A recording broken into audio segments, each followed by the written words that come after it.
पौराणिक कहानियाँ। नारियल के जन्म की कहानी।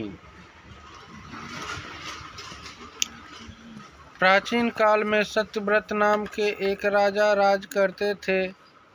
वह प्रतिदिन पूजा पाठ करते थे। उसके पास किसी भी चीज़ की कमी नहीं थी। वह धन दौलत से लेकर हर प्रकार की सुविधा से समृद्ध थे। हालांकि इसके बावजूद भी राजा की एक अभिलाषा थी जिसे वह पूरा करना चाह रहे थे। दरअसल राजा सत्यव्रत को किसी प्रकार से स्वर्गलोक जाने की इच्छा थी। वह अपने जीवन में कम से कम एक बार स्वर्गलोक के सौंदर्य को देखना चाहते थे, लेकिन उन्हें इसका मार्ग नहीं पता था।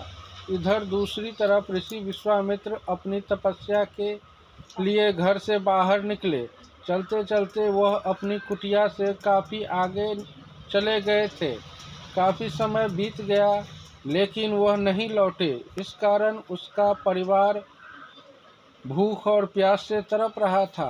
राजा सत्यव्रत को जब यह पता चला तो उन्होंने ऋषि विश्वामित्र के परिवार के पालन पोषण की जिम्मेदारी ले ली।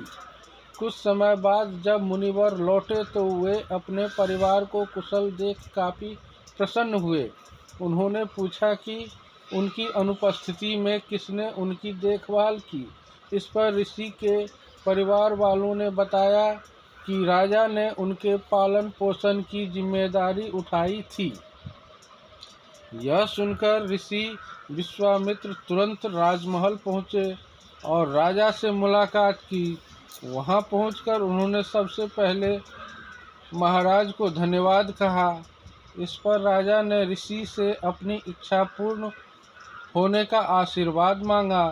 राजा की बात सुनकर ऋषि विश्वामित्र ने कहा, बोलिए महाराज, आपको क्या वरदान चाहिए। तब महाराज ने कहा, हे मुनि, मुझे एक बार स्वर्गलोक के दर्शन करने हैं। कृपया करके मुझे वहां जाने का वरदान दें। राजा की प्रार्थना सुनकर ऋषि विश्वामित्र ने ऐसा रास्ता बनाया जो स्वर्गलोक की ओर जाता था। यह देख राजा सत्यव्रत बहुत खुश हुए।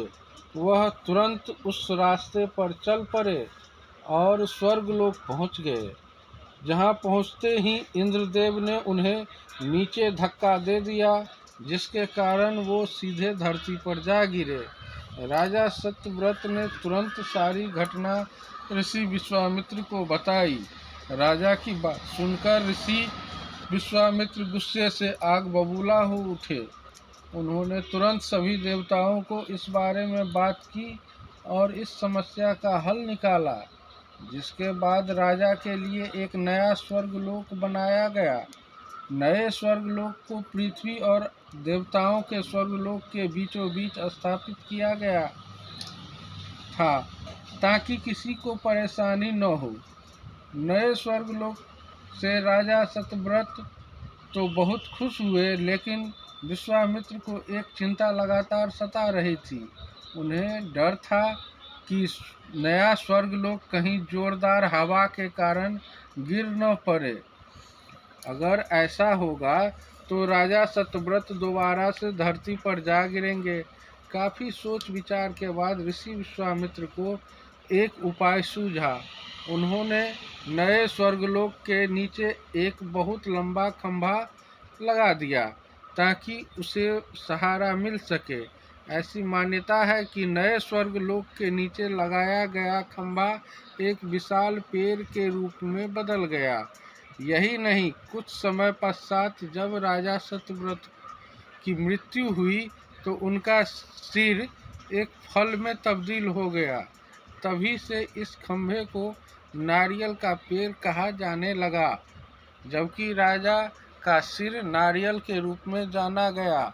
यही कारण है कि नारियल का पेड़ इतना लंबा होता है। कहानी से सीख। तो दोस्तों, इस कहानी से हमें यह सीख मिलती है कि अगर सच्चे मन से किसी की मदद करें तो हमारी हर ख्वाहिश पूरी हो सकती है। कहानी को लाइक और सब्सक्राइब करें। धन्यवाद।